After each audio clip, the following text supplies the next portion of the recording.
May the sound of this bell penetrate deep into the cosmos.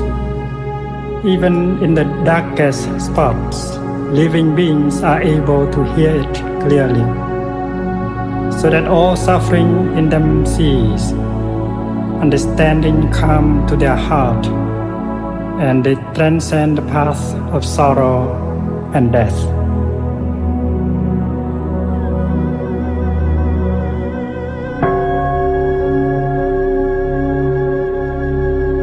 Ba nghiệp lặng than tình gửi lòng theo tiếng chuông,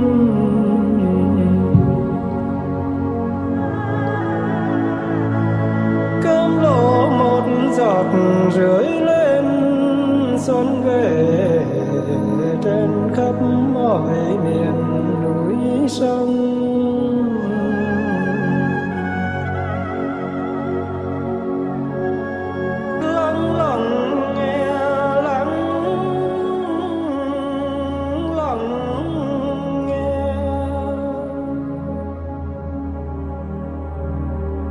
Tiếng chuông huyền diệu đưa về nhất tâm.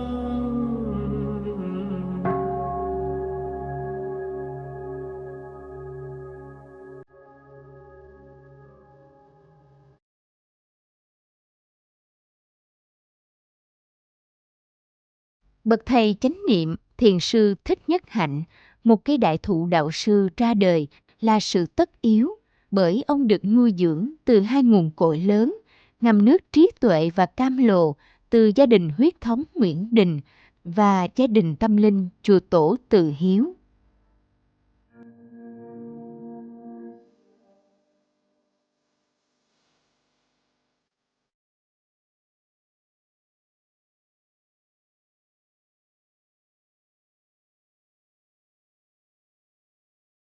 Thiền sư Thích Nhất Hạnh thường nói, sự có mặt của mỗi con người trên cuộc đời này là sự biểu hiện được tạo thành từ hai nguồn suối, gia đình huyết thống và gia đình tâm linh.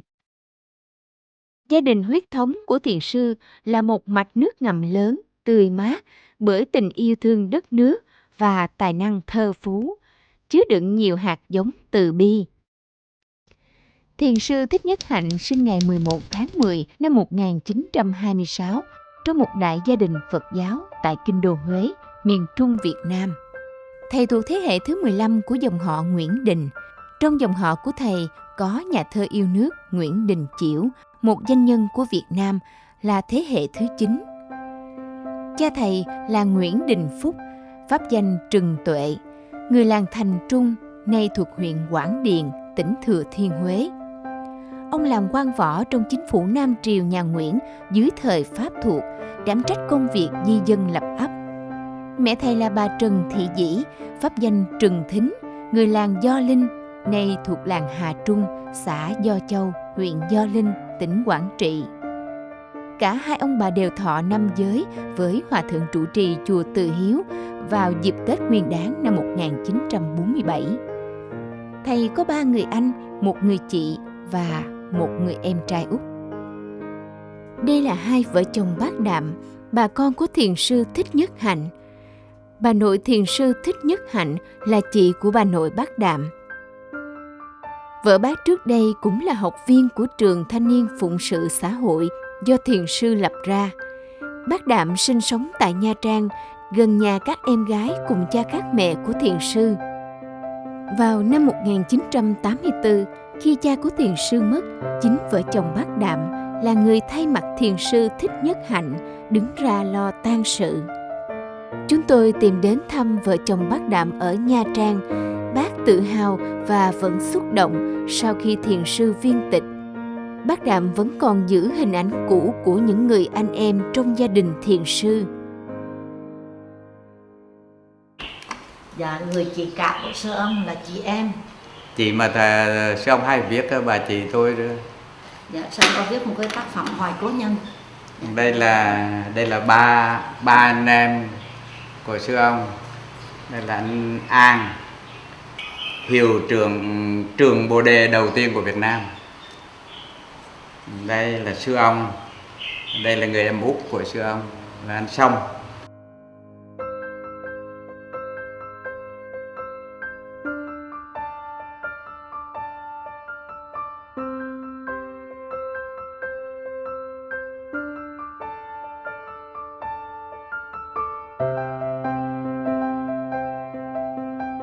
Sau lễ tiểu tường thiền sư Thích Nhất Hạnh, chúng tôi may mắn gặp được bà Kim, em dâu của thiền sư Thích Nhất Hạnh từ Mỹ về dự.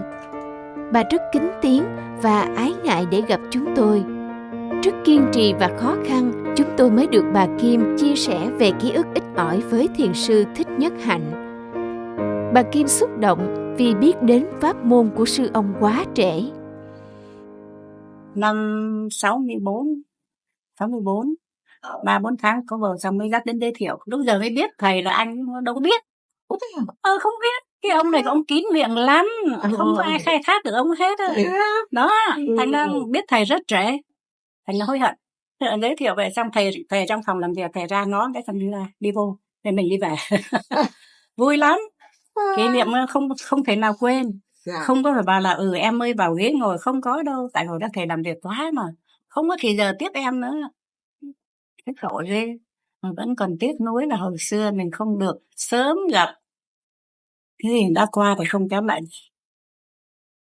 Cái thời đó mà ông nội mấy cháu mất á, trước khi mà ông cụ mất á, thì mình có ra trước.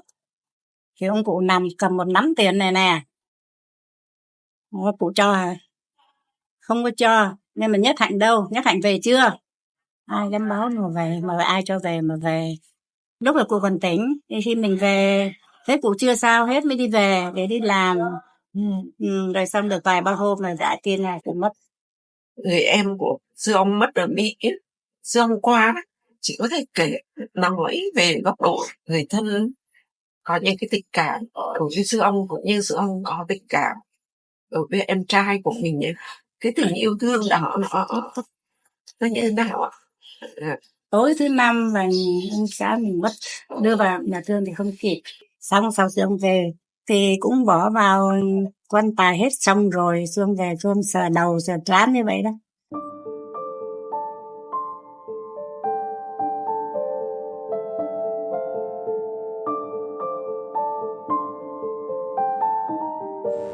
Cái ngày mà thầy đi Chicago, để nhìn mặt em trai của thầy trước xong lần chót á, thì thầy tới Chicago đã trễ, tức là 3 ngày sau. Và cái nhục thân của Song đều được để vào trong một cái quan tài, và họ dùng cái thủ thuật gì đó để giữ cho cái nhục thân đó nó tươi. Và khi mở nắp quan tài ra thì thầy thấy Song nằm rất là bình thản và nét mặt khá tươi. Ở cái phía bên ngoài có một cái bàn gần đó có rất là nhiều hoa, có một cái bình nó đầy những cái bông hoa hồng, màu đỏ, màu trắng, màu vàng. Thì thầy tới thầy ôm hết tất cả những cái hoa đó, rồi thầy đặt vào hai bên vai của chú Song ở trong quan tài. Và thầy nói bằng tiếng Anh, thầy nói "This is for you". Thầy đưa cái bàn tay phải của thầy đặt lên trán của chú, nó rất là lạnh. Nhưng mà thầy để cái bàn tay đó trên trán của thầy thở, trán chú của thầy thở. Thì trong khi thầy thở như vậy, thầy thấy nó có sự nhúc nhích ở trong cái trán của chú Song. Nó giống như là có một sự đáp ứng lại. Không biết là nếu thầy tới sớm hơn vào khoảng 3 ngày trước thì thầy có thể làm cho chú sống như vậy hay không. Nhưng mà rất rõ là dưới bàn tay thầy nó có cái sự đáp ứng của chú Song. Đến cái tay thêm nữa, trong tay thầy nó có sức ấm có nhiệt lượng của thân thầy, nó có cái năng lượng của sự thương yêu. Và thầy thấy rất rõ, thầy còn nhớ rất là rõ, nó có sự đáp ứng, nó có sự động lại ở trong nó. Nhưng mà tại vì có lẽ là cái nhục thân đó nó đã được giữ trong cái hơi lạnh lâu ngày quá, thành ra chú sống như vậy không có nổi. Thầy nhớ hồi nhỏ hai anh em đi chơi với nhau nhiều lắm.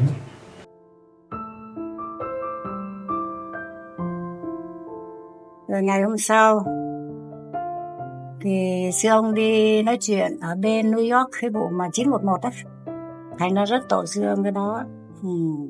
Rất là vội vàng, không có thì giờ. Chỉ ở bên này là có 1 ngày, 2 ngày, không được 2 ngày, sáng sau phải đi sớm.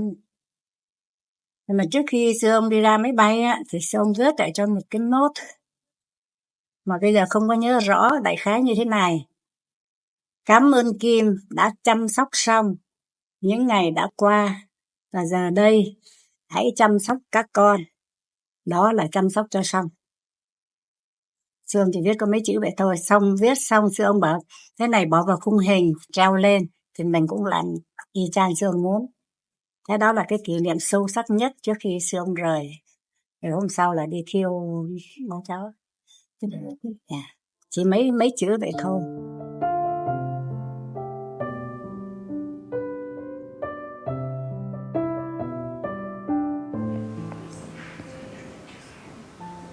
Và những cái tháng gần đây, những cái năm gần đây, thì mỗi khi thầy nghe kinh á, nghe kinh của thầy Tịnh Quang, hay là nghe những cái bài của các thầy, các sư chú tụng kinh, như là cái bài Bồ Pháp Mười Ngàn Phổ Hiền, Bồ Pháp Tùy Niệm, thì thầy thường mời chú Song cùng nghe với thầy. Chú Song không phải là một cái thực tại nó nằm ở ngoài, tại vì ở trong từng tế bào cơ thể của mình nó có đủ hết. Thầy cũng mời ông nội của các cháu, bà nội của các cháu, bác em, những người đã trong gia đình mà đã tịch rồi cùng ngồi nghe với thầy. Và nhiều khi thầy mời những cái người đang còn sống cùng ngồi nghe. Và một cái điều rất là rõ ràng là khi mời họ cùng người nghe kinh của mình thì tất cả mọi người đều tới và đều tham dự hết.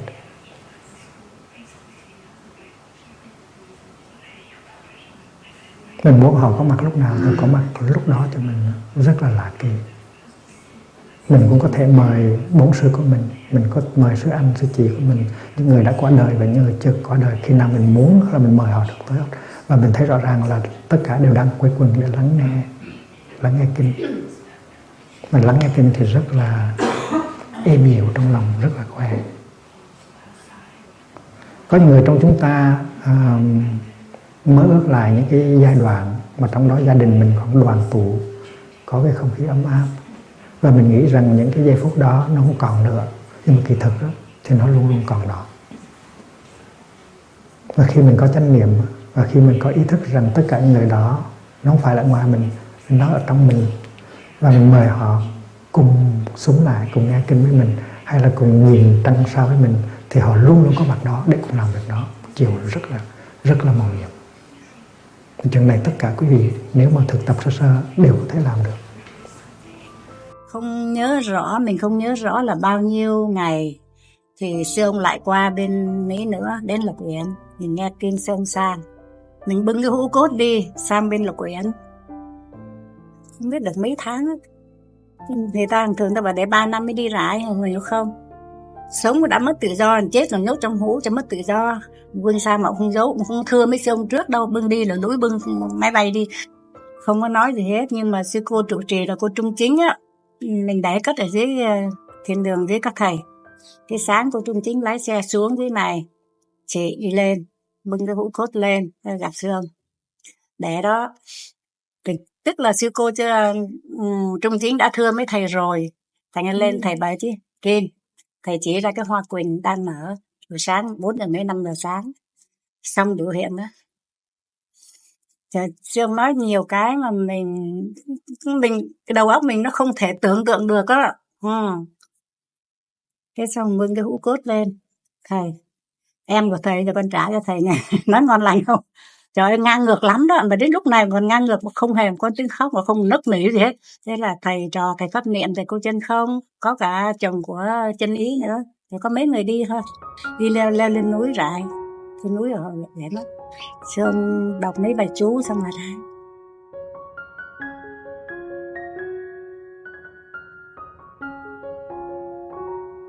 rất là nhẹ nhàng, chứ giữ làm gì. Nhưng mà mình nói mấy người sợ mấy người cười ấy, người ta bảo chúng để cho đủ mấy năm rồi thôi. Sống phải có cái tự do, mà chết phải có tự do cho người ta chứ. Mà đợt xưa ông rải vậy là quý quá rồi. Xưa ông về làm đám rồi xưa ông đi rải cho. Còn hạnh phúc nào hơn nữa phải không?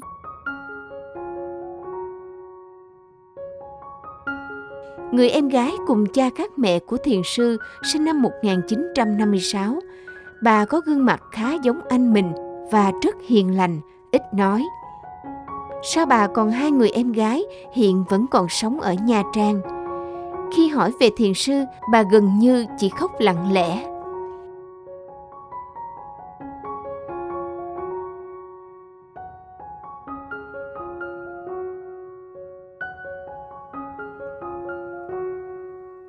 Nhà kia em nghe xong được nghe tin xong đó, em có gọi đến sư cô Trung Thông. Dạ, sư cô Trung Thông nói em là thôi em ra đây, đúng rồi đó em. Thầy, em biết em có cái cảm xúc em rất là trong em rất là đau. Dạ, thầy thầy giống ba nhiều. Dạ.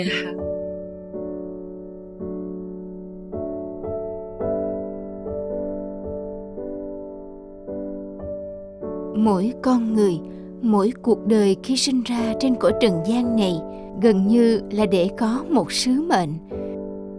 Thiền sư Thích Nhất Hạnh sinh ra gần như để trở thành một bậc chân tu, có chí nguyện lớn để làm mới đạo Phật, để đưa đạo Phật phát triển rộng khắp các châu lục, để đưa giáo pháp đạo Phật len lỏi vào trong từng tế bào gia đình, xã hội, tạo thành những mạch nước ngầm nhỏ li ti, tưới mát cho những hạt giống thiện lành, bất bạo động tâm yêu thương trong mỗi con người được nảy mầm. Vì vậy, khi còn là một cậu bé 9 tuổi, Ngài đã mơ trở thành Bụt. Ký ức và thời gian của thiền sư dành cho gia đình và những người thân không nhiều, nhưng tình yêu thương dành cho họ thì rộng lớn như biển đại dương.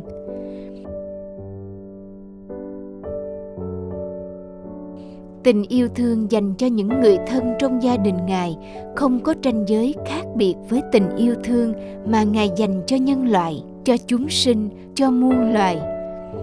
Tình yêu thương của Ngài dành cho cha, mẹ, anh, em không có ranh giới của ta và không của ta.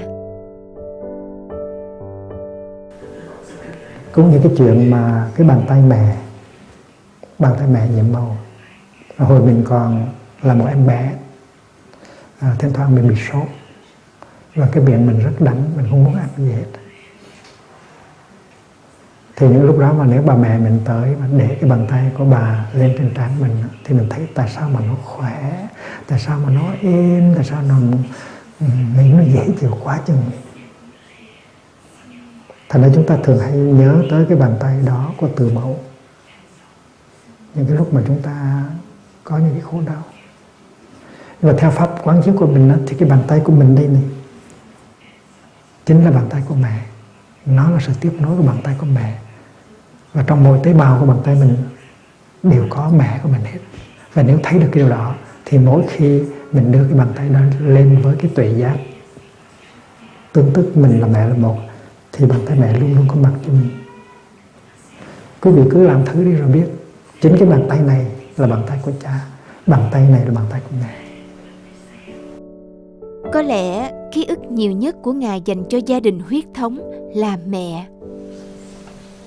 Có một bữa các tác viên xã hội ở Quảng Trị gửi qua bên làng Mai một cái hình có khoảng 40 đứa bé 3 tuổi, 4 tuổi. Mà chú dạy ở phía sau là những đứa bé này là ở làng Hà Trung, quần Giáo Linh. Tức là những đứa bé con trai, con gái, 40 đứa đó nó sinh ở trong cái làng mà mẹ thầy đã sinh ra. Và những đứa bé đó nó được các tác viên xã hội của mình tới giúp đỡ và cũng đem sữa đậu nành tới cho các bé uống. Thì thầy mới đưa cái tấm hình đó lên, thầy nhìn. Các bé còn trẻ lắm, có đứa 3 tuổi, có đứa 4 tuổi, có đứa 5 tuổi. Và thầy nhìn đứa nào, đứa bé gái nào thầy cũng thấy mẹ của thầy trong đó hết. Đứa nào cũng có thể là mẹ thầy hết.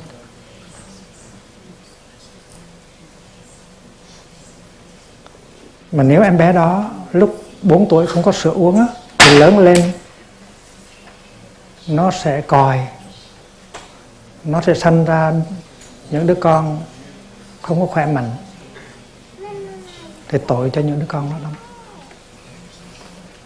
Và nếu nó có đủ sữa uống, nó không có bị còi, thì nó có thể sanh ra những người như thầy được. Vì vậy cho nên thầy thấy đứa nào cũng là mẹ thầy hết, đứa nào cũng có thể là mẹ thầy hết. Và vì vậy cho nên khi mà mình gửi về 1 euro, và cái euro đó nó biến thành 40 ly sữa đậu nành cho 40 trẻ em, thì là mình đang giúp những người như là mẹ của thầy. Và khi mà nhìn cái hình đó thì thầy thấy mẹ thầy không phải là người lớn tuổi nữa. Mẹ thầy đang hiện thân làm những em bé nhỏ. Từ tình yêu thương mẹ, Ngài đã có đầy chất liệu, năng lượng để Ngài nuôi lớn tâm đại bi của mình, để cho ra đời những đoạn văn bông hồng cài áo, giúp lay động đánh thức hàng triệu con tim, những đứa con trở về bên mẹ và gia đình. Chất liệu ấy đã giúp Ngài có bài thơ Bướm bay vườn cải hoa vàng.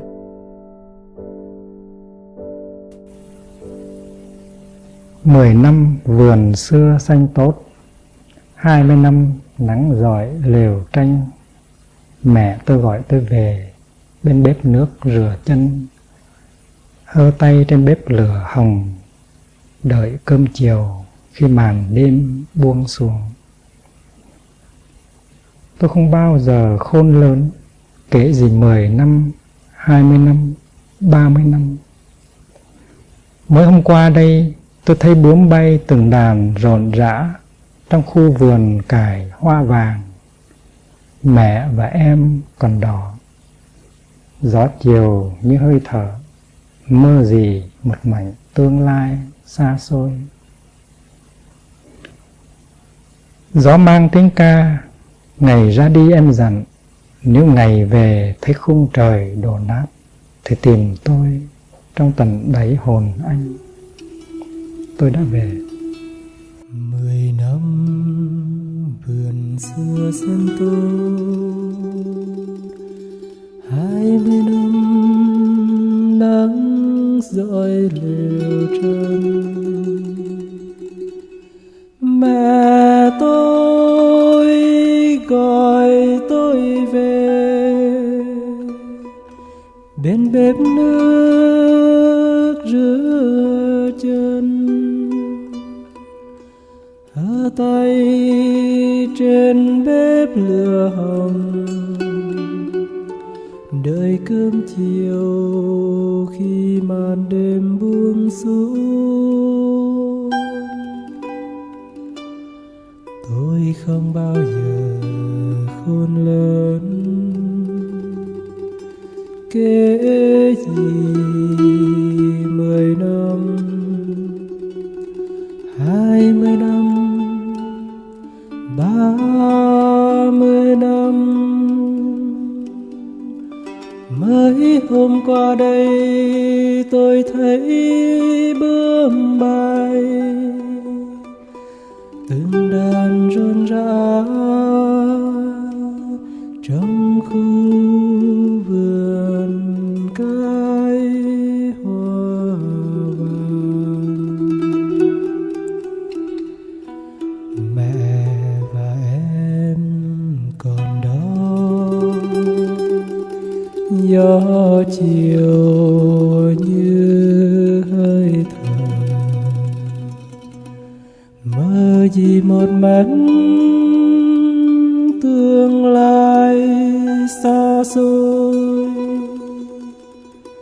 gió mang tiếng ca ngày ra đi em dần, nếu ngày về thấy khung trời đổ nát thì tìm tôi trong tận đáy hồn em.